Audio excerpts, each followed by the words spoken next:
Kelly Neal stood beside his father's casket on a gray November morning in 2024, trying to memorize every detail of Richard Neal's peaceful face before they closed the lid forever. At 34 years old, Kelly had faced plenty of difficult moments in his life, but nothing had prepared him for this. His father, the man who had immigrated from Taiwan with nothing but an engineering degree and $200 in his pocket, was gone.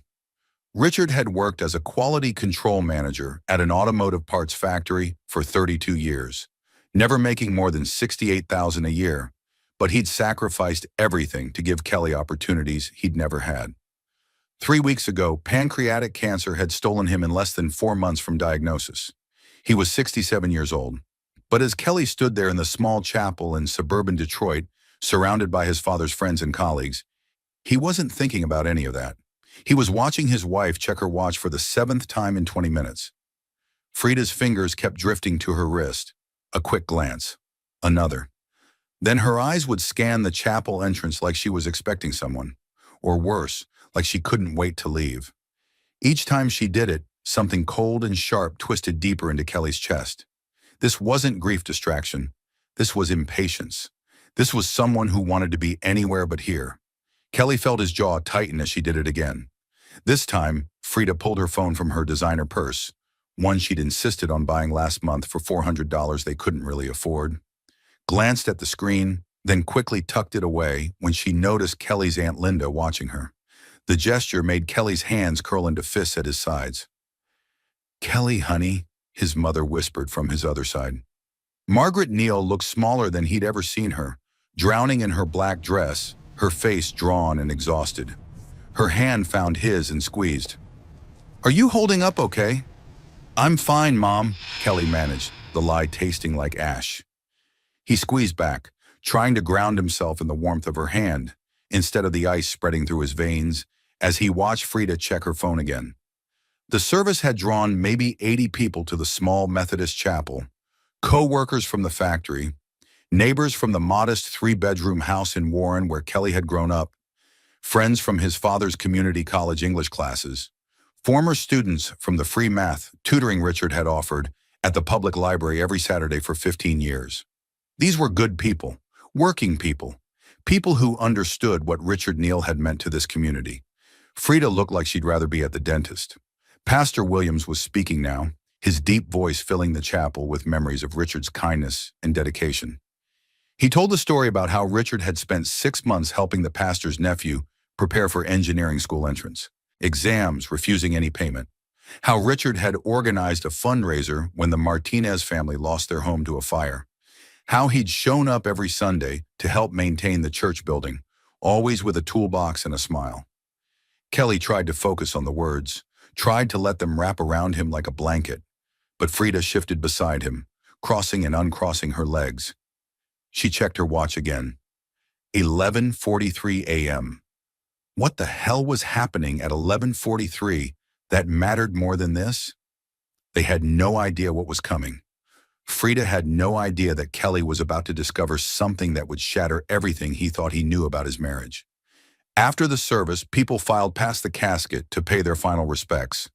Kelly stood with his mother and younger sister Angela, accepting hugs and condolences, listening to story after story about his father's impact on people's lives. Each one made him prouder and sadder in equal measure.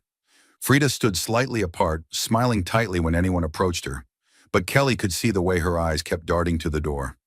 She checked her phone 3 more times during the receiving line, always turning slightly away as if she thought he wouldn't notice. "Your wife seems anxious," Angela murmured as they prepared to leave for the cemetery. His sister was 29, a social worker who'd inherited their father's gift for reading people. "Is everything okay?" "I don't know," Kelly admitted quietly. "She's been acting strange all morning." "Strange how?" "Just distracted, like she wants to be somewhere else." Angela's dark eyes sharpened with concern, but before she could respond, Frida appeared at Kelly's elbow. "The funeral director says we need to head to the cemetery soon. The procession is about to start." Her voice was tight, clipped, professional, like she was checking items off a to-do list instead of accompanying her husband to bury his father. The drive to Roseland Park Cemetery took 20 minutes through streets Kelly had known his entire life. Frida sat in the passenger seat of their 8-year-old Honda Civic, silent and tense. Kelly drove mechanically, following the hearse, his mind spinning. He'd met Frida 6 years ago at a community health fair where he'd been volunteering. She'd been working a booth for the medical billing company, where she was a supervisor, and something about her confidence and quick smile had drawn him in immediately. She was ambitious in ways he wasn't, always talking about climbing the corporate ladder, about wanting more than what her working-class background had given her. Kelly, content with his job as a high school math teacher, making $47,000 a year, had found her drive inspiring. But lately, over the past few months, something had shifted. She'd become distant, critical. She'd started making comments about their finances, about how they'd never get ahead on a teacher's salary, about how her friend Tiffany's husband made 6 figures in medical device sales. She'd pushed Kelly to look into pharmaceutical sales positions, to give up teaching for something more lucrative. Kelly had resisted. He loved teaching. He loved seeing kids' faces light up when they finally understood a difficult concept. He loved being the kind of teacher his father had encouraged him to be, someone who cared more about impact than income. Frida had started spending more time with Tiffany and her circle of friends, women married to men who drove BMWs and lived in the newer subdivisions, who took Caribbean cruises and hired landscapers. Kelly had tried to be understanding. Everyone needed friends, but the more time Frida spent with them, the more she seemed to resent their life. At the cemetery, they gathered around the gravesite under a white canopy. The November wind cut through Kelly's suit jacket, but he barely felt it. Pastor William said a few more words. Kelly's mother sobbed quietly. Angela held her, both of them shaking with grief. Frida checked her watch again. That's when Kelly felt something inside him crack. His father was being lowered into the ground, his mother was breaking apart, and his wife was more concerned with the time than with being present for the worst day of his life. As people began to disperse, offering final condolences and heading back to their cars, Kelly made a decision. He needed to know what was so important. He needed to understand why Frida couldn't give him this one day. "I'm going to ride back with Mom and Angela," Kelly said quietly. "Why don't you go ahead? I know you have things to do." Frida's head snapped toward him, surprise flickering across her face. "Are you sure? I can wait." "No, it's fine, really." He kept his voice neutral, but he was watching her carefully. "You've been checking your watch all morning. Whatever you need to do, go do it." Guilt flashed across her face, quick and unmistakable. "Kelly, I'm sorry. I know how this looks. It's just, there's something at work that—" "It's Saturday, Frida." The lie died on her lips. She opened her mouth, closed it, then tried again. "It's complicated. I'll explain later. I need to be somewhere at 1 o'clock. On the day of my father's funeral. I'm sorry." Her voice was barely a whisper. "I'm so sorry. I'll see you at home later, okay? We'll talk then." If you enjoy stories of shocking betrayals, hidden secrets, and justice served cold, like this video and subscribe to the channel now. There are brand new stories here every day, each one more intense than the last one, and tell me where you are watching from. Frida left quickly, practically running to their car. Kelly watched her go, that cold feeling in his chest spreading like frost. Something was very wrong. He could feel it in his bones. He spent the next 2 hours at his parents' house, his mother's house now, accepting casseroles and sympathy from neighbors. His mother kept trying to be strong, but Kelly could see her crumbling. Angela stayed close, managing the visitors, making sure their mother ate something, being the capable, organized person she'd always been. Around 3 o'clock, Kelly excused himself. "I should get home. Check on Frida. Make sure she's okay." His mother nodded, understanding. "Go, sweetheart. Thank you for being here. Your father would be so proud of you." The words made his throat tight. He hugged her hard, breathing in the familiar scent of her perfume and grief, then headed home. Their apartment was in a modest complex off 8 Mile Road, a 2-bedroom they'd rented for $900 a month for the past 4 years.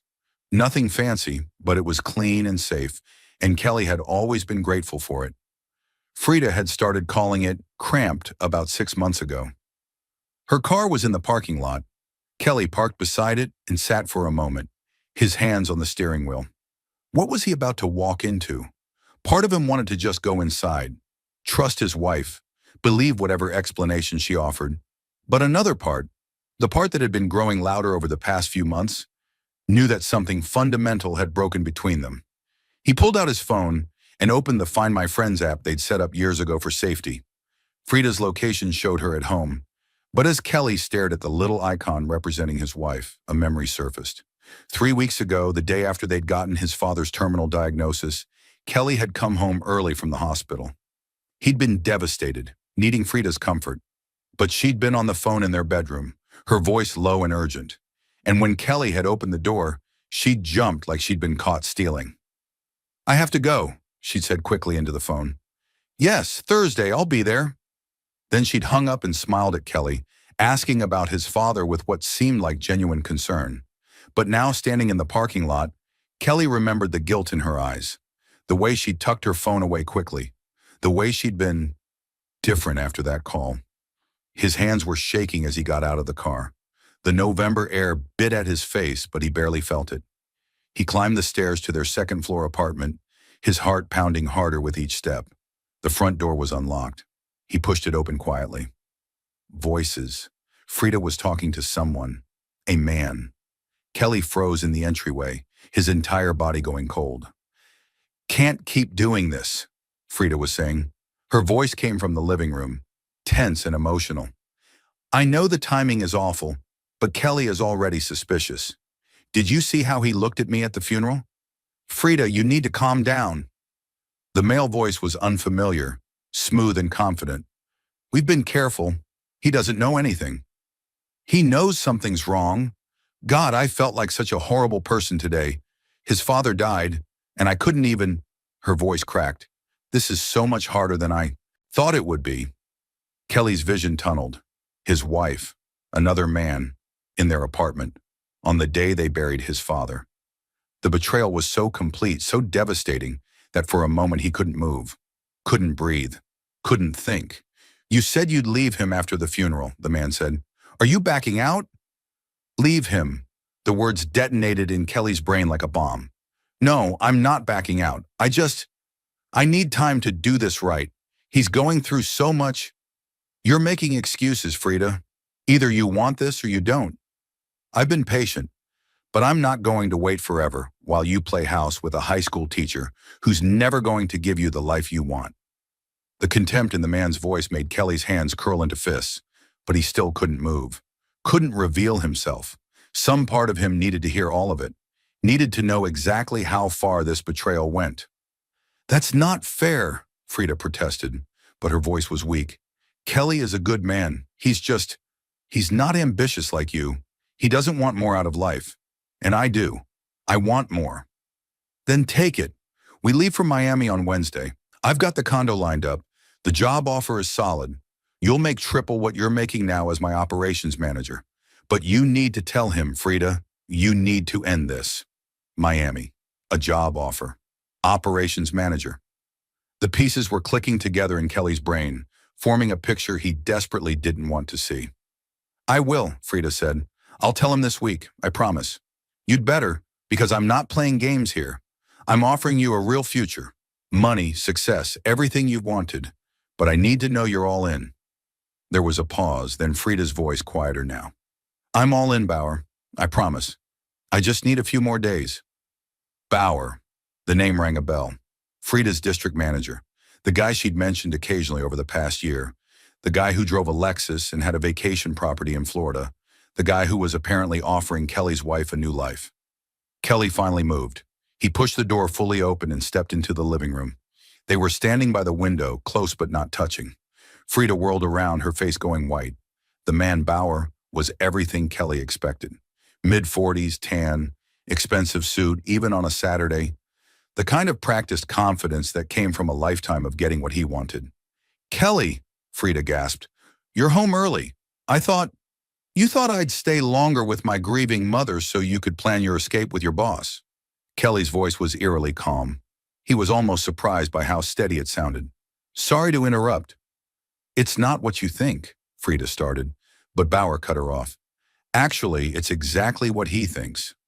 Bauer's eyes were cold as he looked at Kelly. Frida and I have been seeing each other for 6 months. She's been offered a position with my company in Miami, and she's accepted. She was going to tell you this week. 6 months. The words hit Kelly like a physical blow. 6 months of lies. 6 months of coming home to a woman who was planning to leave him. 6 months of kisses and conversations and shared meals that meant nothing. Frida? Kelly looked at his wife, searching her face for some sign of the woman he'd married. Is this true? Tears were streaming down her face now. I'm sorry, Kelly. I'm so sorry. I didn't mean for it to happen like this. I was going to tell you, I swear. But then your dad got sick and I couldn't. You couldn't what?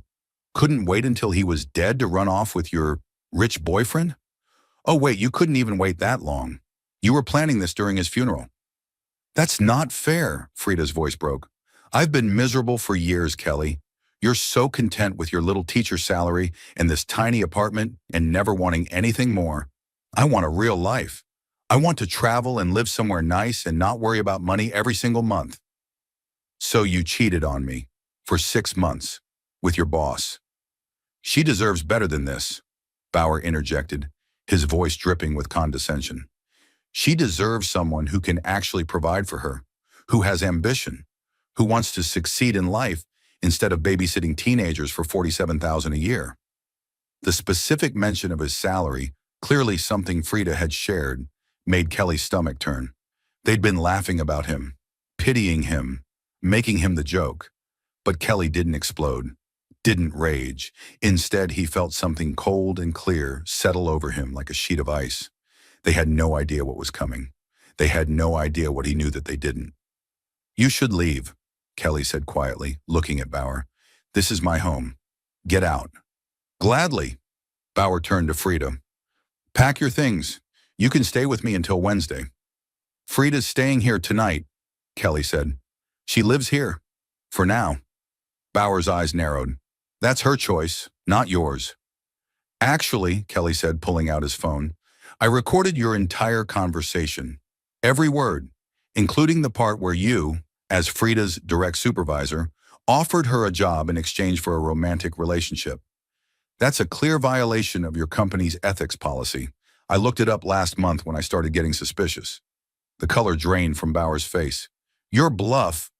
Kelly played back 15 seconds of audio. Frida's voice clear as day. I'm all in, Bauer, I promise.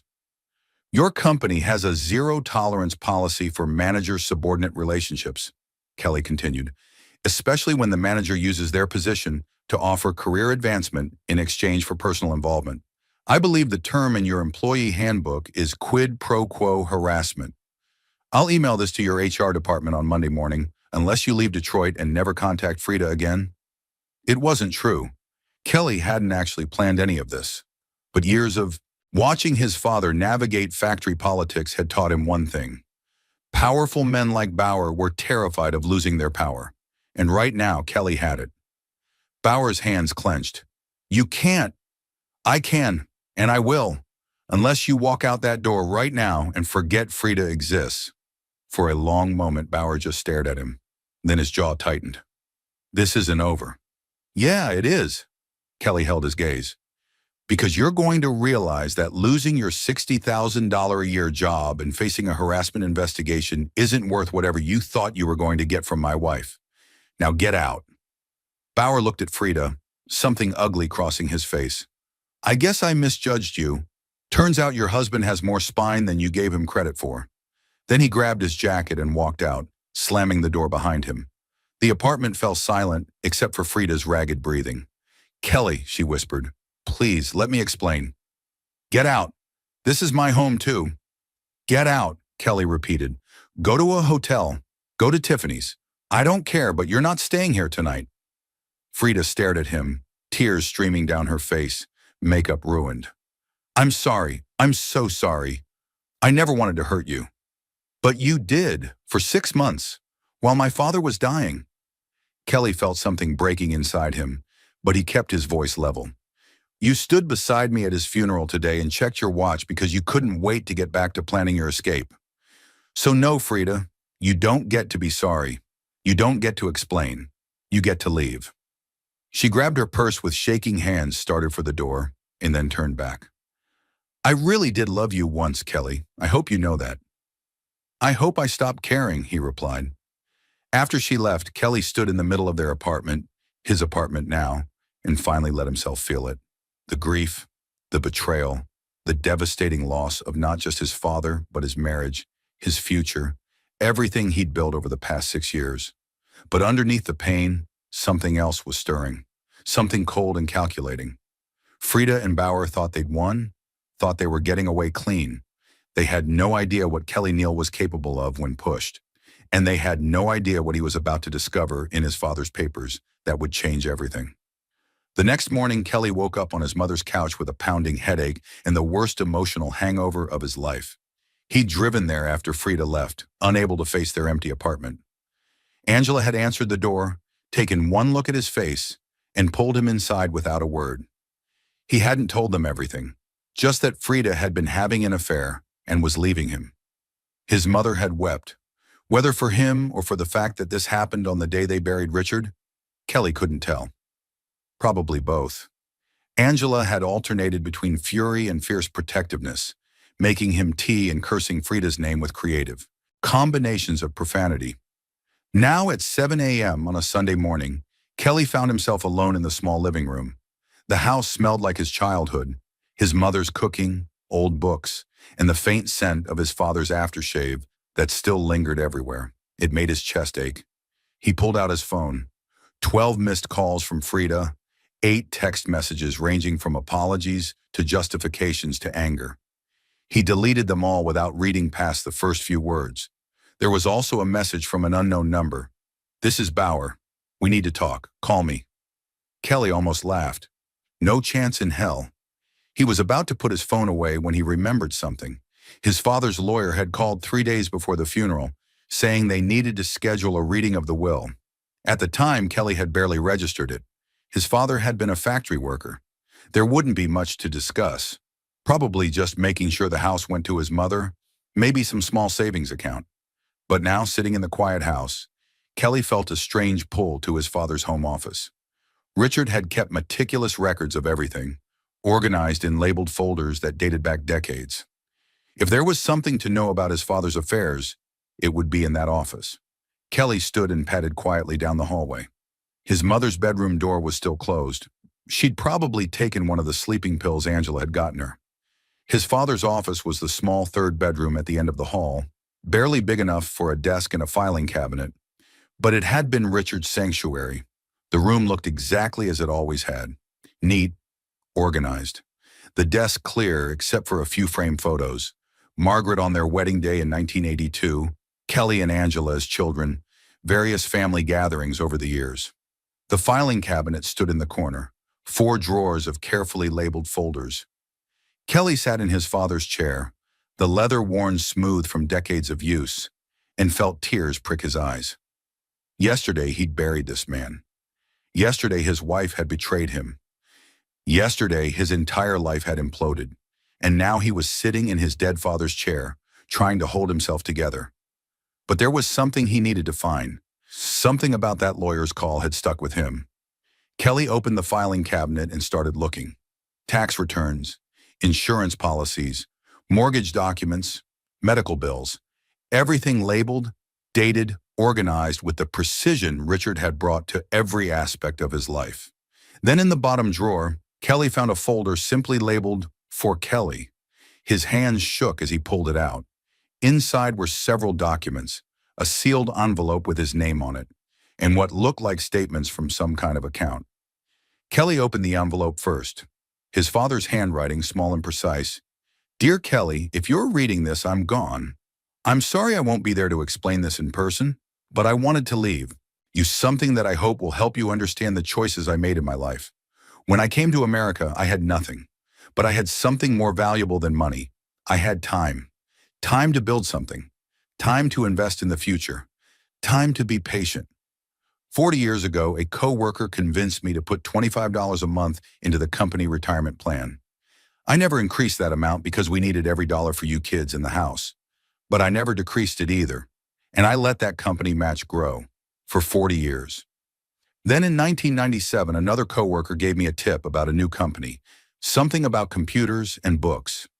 He said he was putting $500 into this company called Amazon. I thought he was crazy. $500 was half a month's salary. But I scraped together $200 and bought shares. I forgot about those shares for years. Then in 2004, I saw something about Google going public. I took $1,000 from a small inheritance from my uncle and bought shares on the first day. Again, I forgot about them. The market scared me, and I never checked. In 2010, Apple was releasing something called an iPad. By then, the Amazon stock had grown to over $10,000. I sold half, $5,000, and put it into Apple when it was trading at around $30 per share, adjusted for splits. I never told your mother any of this. She would have worried, would have wanted to sell, would have used it for practical things. And maybe we should have. But I had this dream of leaving you and Angela something real. Something that would give you choices. Kelly, I never lived beyond my means because I wanted you to inherit wealth, not just money. I wanted you to see that contentment isn't poverty, it's security.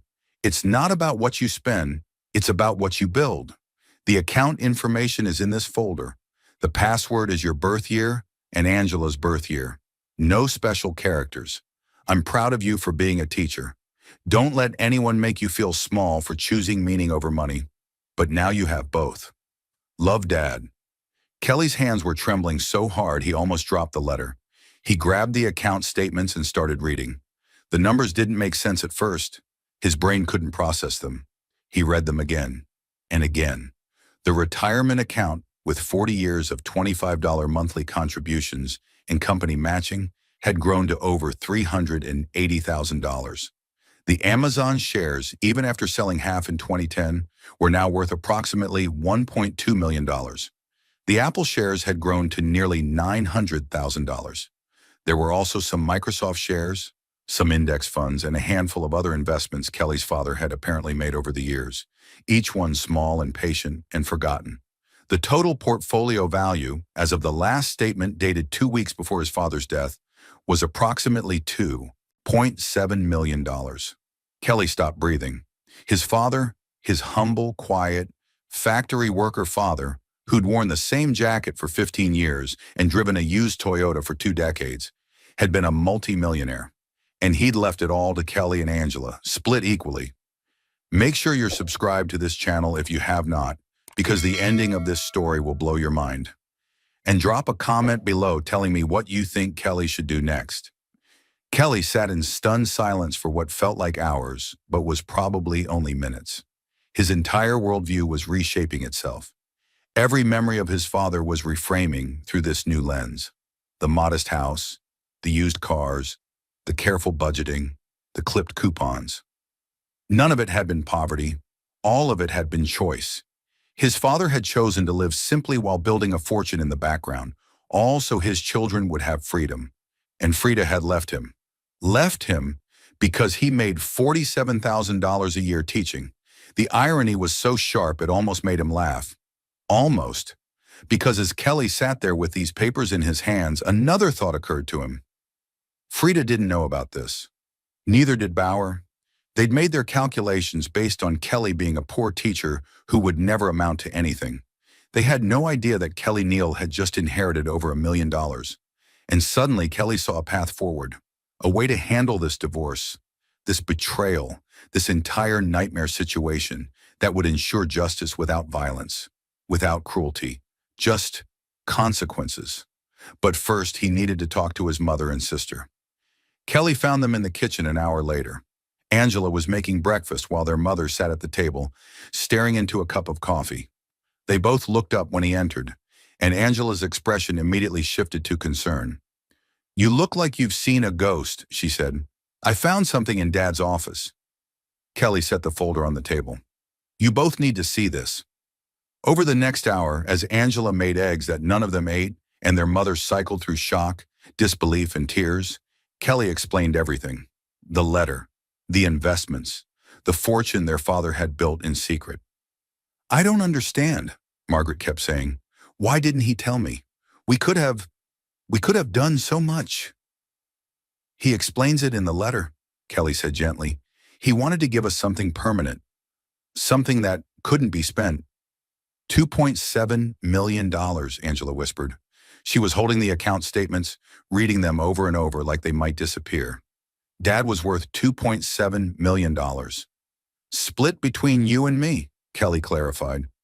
So we each get about $1.35 million before taxes. His mother started crying again. I fought with him about money so many times. When you kids needed things, when the roof leaked, when the car broke down, and he had all this. He had a plan, Kelly said, and he followed it. He gave us everything we needed and left us everything he could. Angela's sharp eyes fixed on Kelly. What are you going to do about Frida? Kelly smiled. It wasn't a nice smile. I'm going to give her exactly what she asked for. What does that mean? It means, Kelly said slowly, that Frida left me because I'm a poor teacher with no ambition. She and Bauer made a calculation that I wasn't worth her time or effort, so I'm going to let them live with that calculation. You're not going to tell her? Angela's eyes widened. About the money? Not yet. Not until the divorce is final. Kelly felt that cold clarity settling over him again.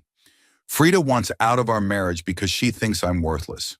So I'm going to give her the divorce she wants as fast as possible, with me keeping my worthless teacher salary and her walking away free and clear her amazing new life in Miami. Kelly, his mother said carefully, what are you planning? Nothing illegal, nothing cruel. I'm just going to let Frida and Bauer have exactly what they wanted, each other. Kelly met their eyes. And they'll have to live with knowing what they gave up. Over the next 2 days, Kelly made several important decisions.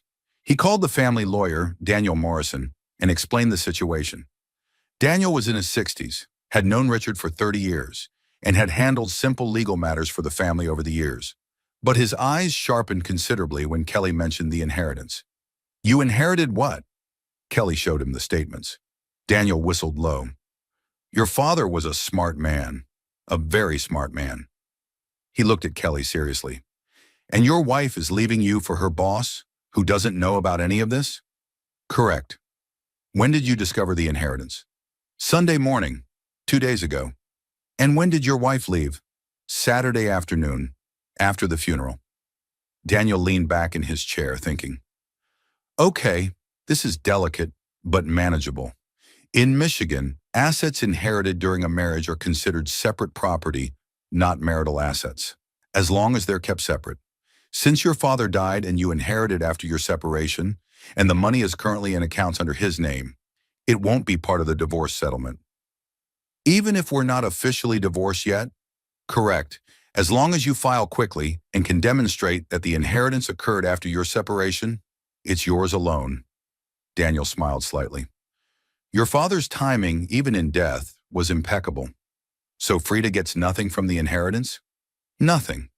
Michigan is a no-fault divorce state, so even her affair won't affect the asset division significantly. She'll likely be entitled to half of any marital assets, your joint savings, half the value of your cars, things like that. But inherited assets stay with the inheritor. Daniel paused. I assume your marital assets are minimal?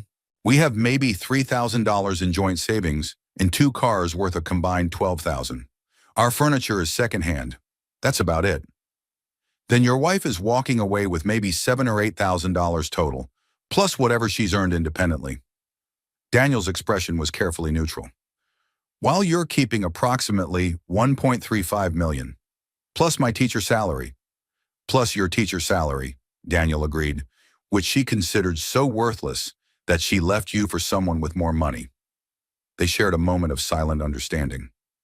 I want to file for divorce immediately, Kelly said. I want this done as quickly as possible. I'll draw up the papers today. Given the circumstances, your father's recent death, her affair, the clear evidence of infidelity, we can push for a fast, uncontested divorce. If she agrees to the terms, we could have this finalized in as little as 60 days. What terms should I offer? Daniel thought for a moment. Be generous with the marital assets. Make it easy for her to walk away. Offer her half of everything that's actually joint. The savings, the car she drives, half the furniture if she wants it. Don't fight her on anything. Make it look like you're just a heartbroken man who wants this over quickly, because that's exactly what she'll expect from the poor, defeated teacher.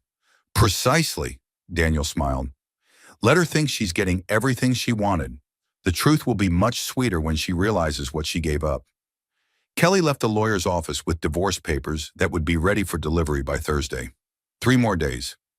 He spent those days moving methodically, carefully, making sure every step was documented and legal. He opened a new bank account at a different bank, under his name alone. He provided Daniel with power of attorney to handle the transfer of his father's investment accounts into his name.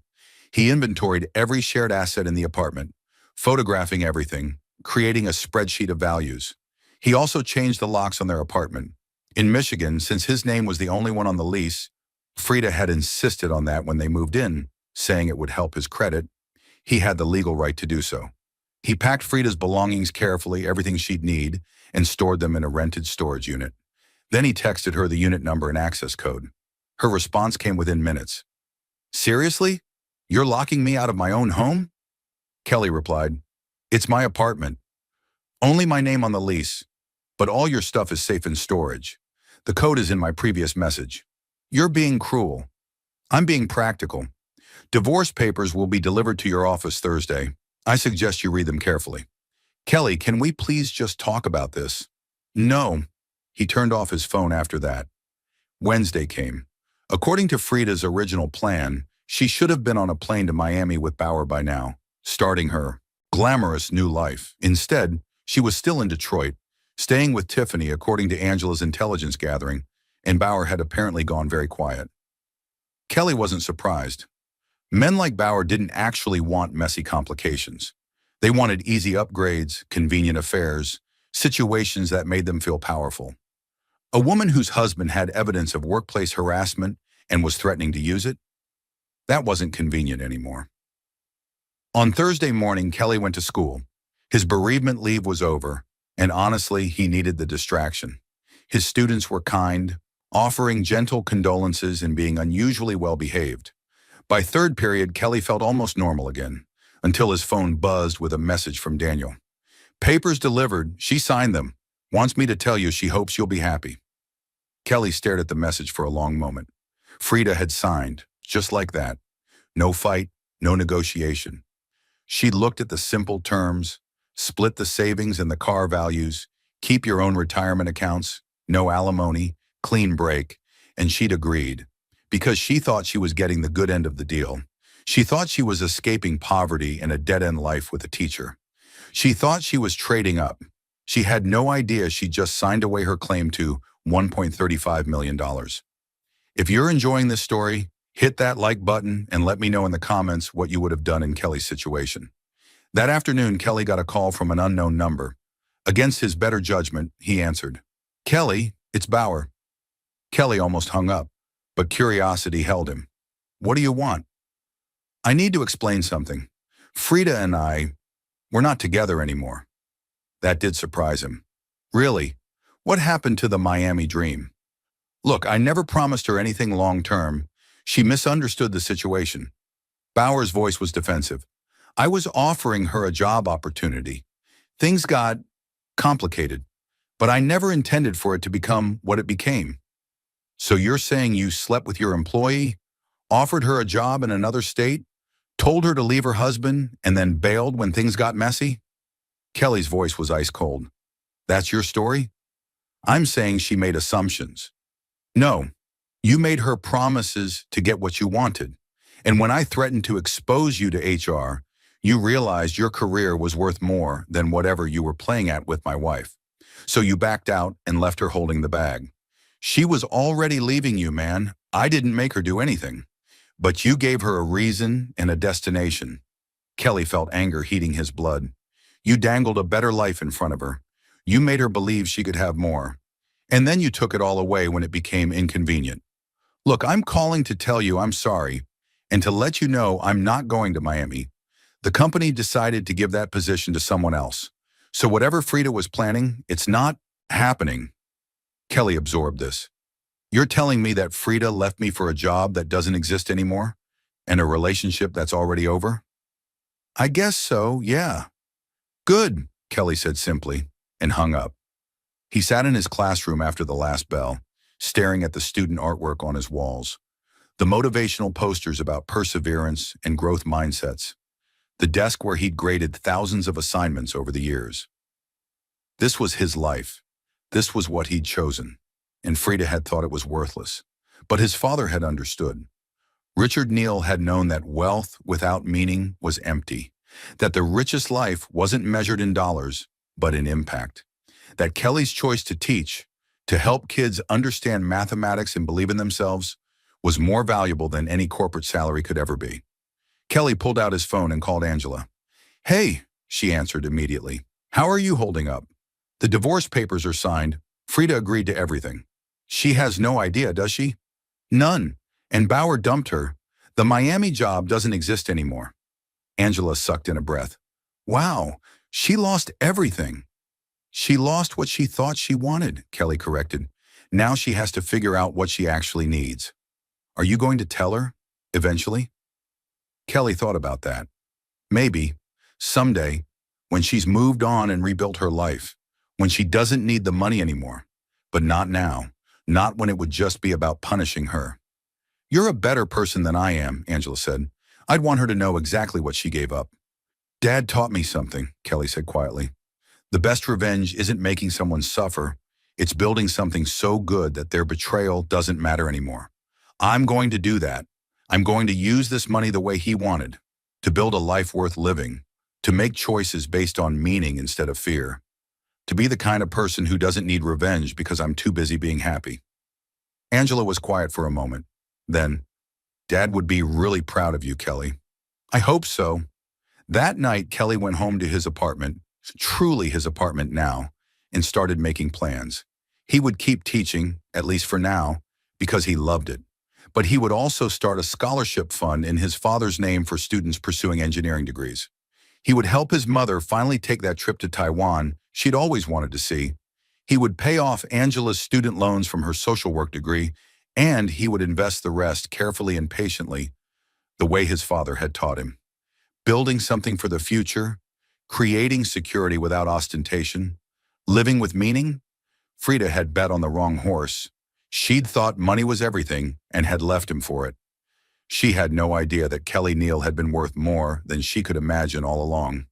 2 months later, on a cold January morning, Kelly stood in front of his students explaining compound interest. It was one of his favorite lessons because it was the one that could actually change lives. Most of his students came from working-class families like his own. They needed to understand that small, consistent investments could become fortunes with time. Let's say you invest just $25 a month starting at age 25. Kelly wrote on the board. If you earn an average annual return of 8%, by age 65, you'll have approximately $87,000. That's only $12,000 of your own money invested. The rest is compound growth. A student named Michael raised his hand.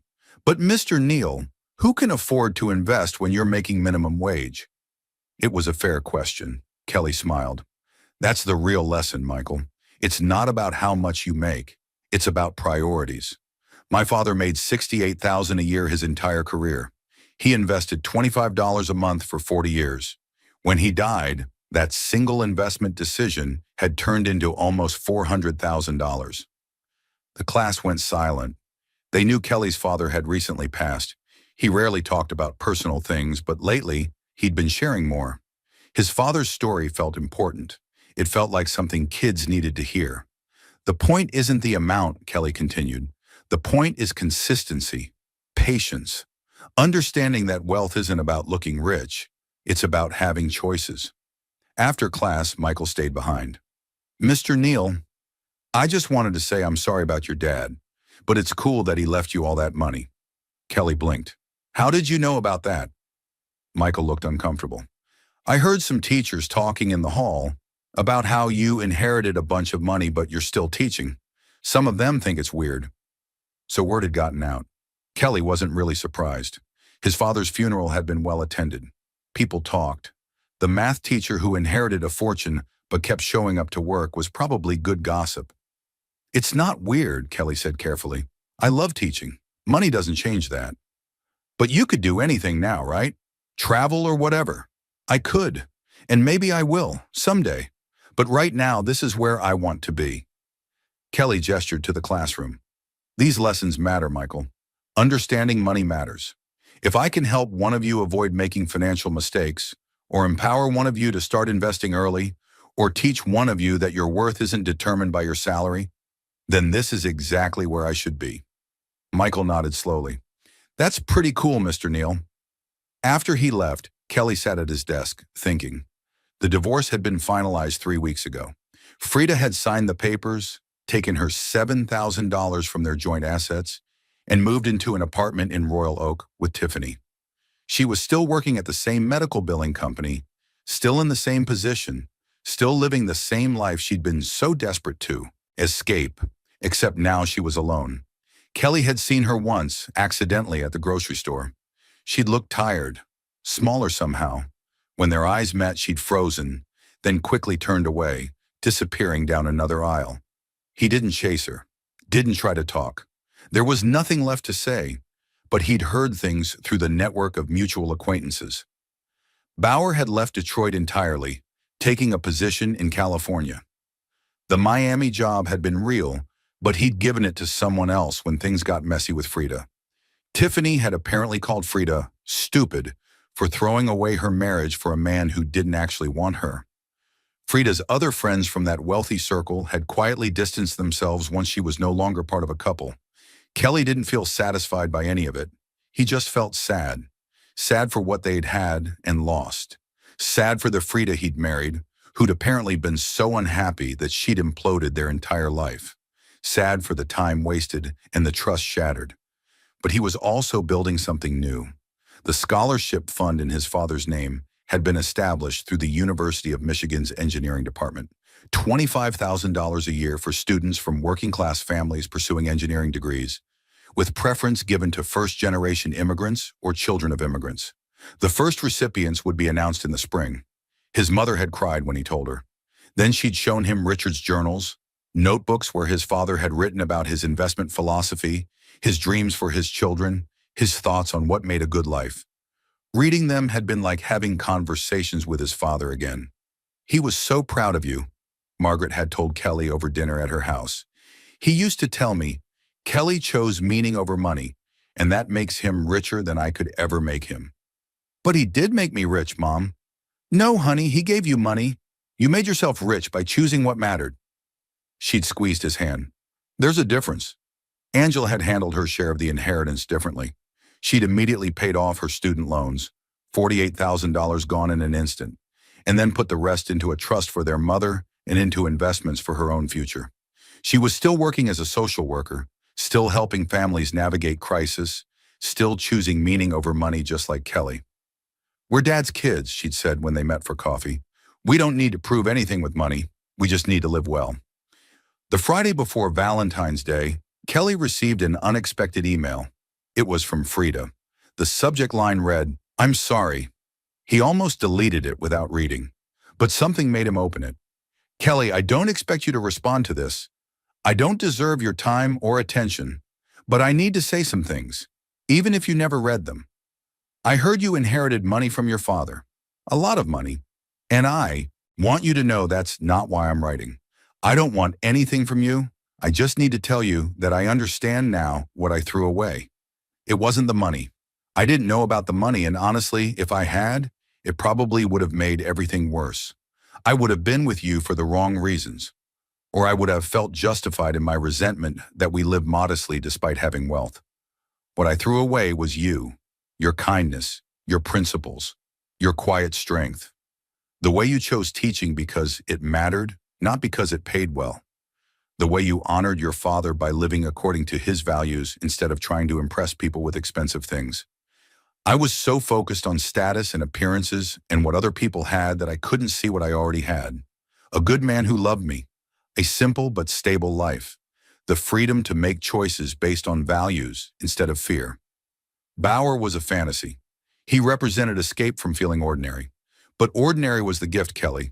Ordinary was where real life happened, and I traded it for nothing. I'm not asking for forgiveness. I'm not asking for another chance. I know I destroyed that forever when I checked my watch at your father's funeral and thought about another man. I just wanted you to know that I understand what I lost, and I'm sorry. I hope you're happy.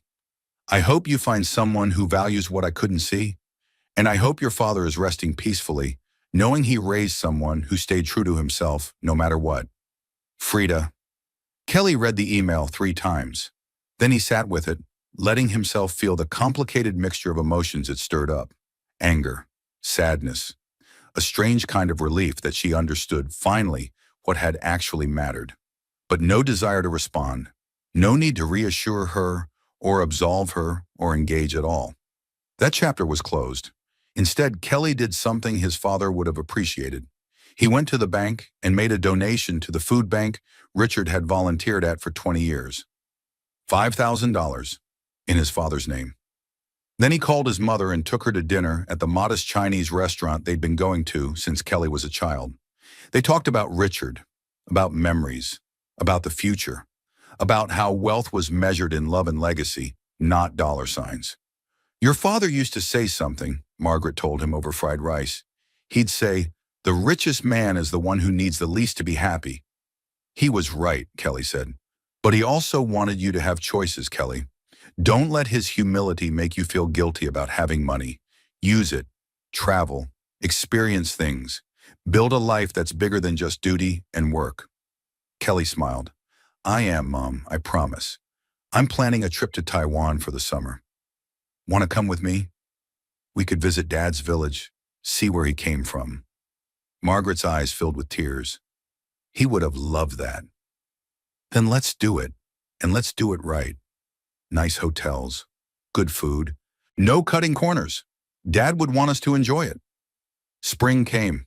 The scholarship recipients were announced. 5 students, including a young woman whose father was a janitor and who wanted to study aerospace engineering. Kelly attended the award ceremony and felt his father's presence so strongly it made his chest tight. At school, his reputation had shifted. Students started coming to him for financial advice. Teachers asked about investment strategies. The principal approached him about teaching a personal finance elective next year. We need more of this, Principal Davis said. Kids need to understand money, especially kids from families that never had much. You could make a real difference. I'll do it, Kelly agreed, but on one condition. We make it required for seniors. Everyone should graduate understanding compound interest, credit scores, and investment basics. Deal. In May, Kelly got another unexpected message, this time from Bauer. Kelly, I need to talk to you about Frida. Can you call me? Kelly stared at the text for a long time. Then he blocked the number. Whatever was happening with Frida was no longer his problem. He'd moved on, built something new, created a life that honored his father's legacy while being authentically his own. He was dating someone new, a fellow teacher named Lisa, who taught English and shared his love of quiet evenings and good conversations.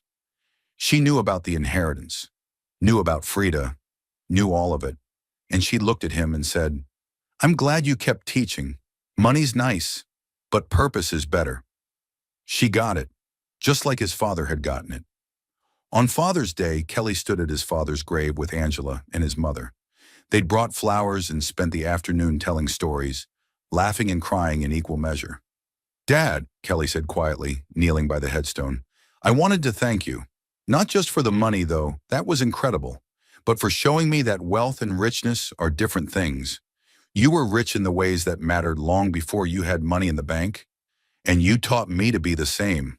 He touched the cool stone, feeling connected across the boundary of life and death. Frida left me because she thought I wasn't enough. She thought money was everything. But you taught me that the best revenge isn't revenge at all. It's living so well that betrayal becomes irrelevant. So that's what I'm doing.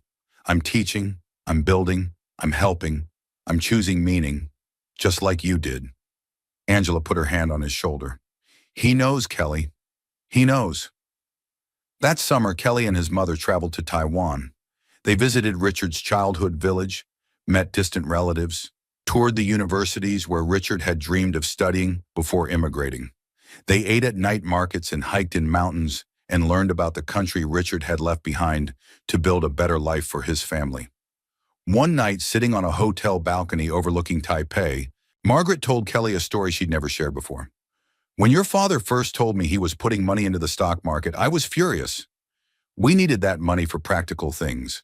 But he said something that made me understand. He said, I'm not investing in companies. I'm investing in our children's freedom, freedom to choose teaching over sales, freedom to be social workers instead of lawyers, freedom to measure success by impact instead of income. Kelly felt tears on his face. He really said that? He did. And he was right. Margaret looked at her son. You're free, Kelly. Free to live according to your values. Free to teach because you love it, not because you need the money. Free to be the man your father raised you to be. That's the real inheritance. What did you learn from all this? She asked him later. Kelly thought carefully. I learned that Frida was right about one thing. I wasn't ambitious in the way she wanted. I wasn't interested in status or appearances or climbing corporate ladders. But I was ambitious about things that mattered, about being a good teacher, about helping kids, about living with integrity. He paused, watching the city lights. I also learned that the best revenge is no revenge. Frida bet that I was worthless. She lost that bet, but her losing didn't make me win. I was already winning. I just didn't know how to see it. And now? Now I see it clearly. Wealth isn't about bank accounts. It's about waking up every day and knowing you're doing something that matters. It's about having people you love and who love you back. It's about making choices that honor the sacrifices others made for you. Kelly looked at his mother. Dad was rich long before he had $2.7 million. He was rich because he had you and us and a life filled with purpose. The money was just the proof that patience and principle pay off. But the real payoff was the life he lived. Margaret wiped her eyes. I wish he could hear you say that. I think he can, Kelly said. I think he knows. When they returned to Detroit, Kelly made his final major decision about the inheritance. He would keep $1 million invested, growing slowly and securely, ensuring long-term financial freedom. The remaining $350,000 would be put toward building something his father would have loved. The Richard Neal Community Learning Center opened 18 months later in a renovated building near Kelly's old high school. It offered free tutoring in math and science for students from working-class families. It provided financial literacy workshops for adults. It had a small computer lab and a library filled with books about investing, engineering, and achieving dreams through patience and discipline. Frida attended the grand opening. Kelly saw her in the back of the room during his speech, tears streaming down her face. Afterward, she approached him carefully. Kelly, she said quietly, this is beautiful. Your dad would be so proud. Thank you, Kelly replied. And he meant it. There was no anger left, no bitterness, just acknowledgement of what had been and what was now. I need to tell you something, Frida continued. Bauer reached out to me a few months ago. He wanted to get back together, said he'd made a mistake. Kelly waited. I told him no, because I finally understood what you tried to show me. That character matters more than career. That kindness matters more than money. That the man who stays true to himself is worth more than the man who sells himself for status. She looked at Kelly with genuine regret. I was chasing the wrong thing, and by the time I figured it out, I'd already thrown away the right thing. I hope you find what you're looking for, Kelly said sincerely. I hope you build a good life. I hope so too. Frida smiled sadly. For what it's worth, seeing what you've built here, seeing how you've honored your father, it makes me understand why you were checking your watch at the funeral. Kelly frowned. I wasn't checking my watch. That was you. Frida shook her head. No, Kelly. After the service, when everyone was leaving, I saw you check your phone. I assumed you were being rude, but Angela told me later that you'd been looking at your father's last text message to you, reading it over and over. You weren't being disrespectful. You were grieving. Kelly's throat tightened. He had done that. His father's last text had been sent 2 days before he died. Proud of you, son. Always was, always will be. I was wrong about so many things, Frida whispered. I'm sorry I didn't see who you really were. I'm sorry too, Kelly said. I'm sorry you were unhappy. I'm sorry I didn't notice. I'm sorry we couldn't find a way to fix it before it broke completely. We weren't right for each other, Frida said, but that doesn't mean you weren't right. You were exactly who you should be. I was the one who needed to change. They stood in comfortable silence for a moment. Then Frida touched his arm gently. Thank you for this, for the center, for honoring your dad this way, for showing all of us what really matters. After she left, Lisa found Kelly and took his hand. You okay? Yeah, Kelly said, meaning it. I really am. That night, standing in the learning center his father's sacrifice had made possible, Kelly thought about the full journey, the funeral where everything fell apart, the discovery that changed everything, the divorce that freed him, the rebuilding that defined him. His father had given him two gifts. The money was one, but the greater gift was the lesson that wealth means nothing without character, that success means nothing without meaning, and that the richest life is the one lived according to principles that outlast you. Frida had checked her watch at the funeral because she was eager to escape a life she found limiting. She'd wanted more money, more status, more excitement. Kelly had discovered he already had everything that mattered. He just hadn't known how to count it. If you enjoyed this story, like this video and leave a comment telling me what you thought.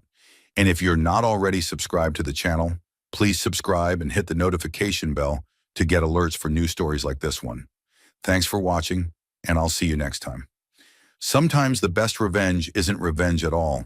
It's letting people face the consequences of their own choices while you build something so beautiful they can only watch from the outside. Kelly Neal learned that wealth is measured in legacy, not luxury. That the richest inheritance isn't money but values. That the greatest tribute to a parent is living in a way that honors their sacrifice. His father had worked for $68,000 a year and died a multimillionaire. But he'd been rich long before the bank accounts proved it. He'd been rich in the ways that actually mattered. In love, in purpose, in the knowledge that he'd raised children who understood the difference between having money and being truly wealthy. Kelly checked his watch one last time that night. It was late. Time to go home. Time to rest. Time to wake up tomorrow and do it all again. Teaching, helping, building, living. Not for money, not for status, not to prove anything to anyone, but because that's what good men do. They show up. They serve. They build legacies that outlast them. Just like Richard Neal taught his son to do.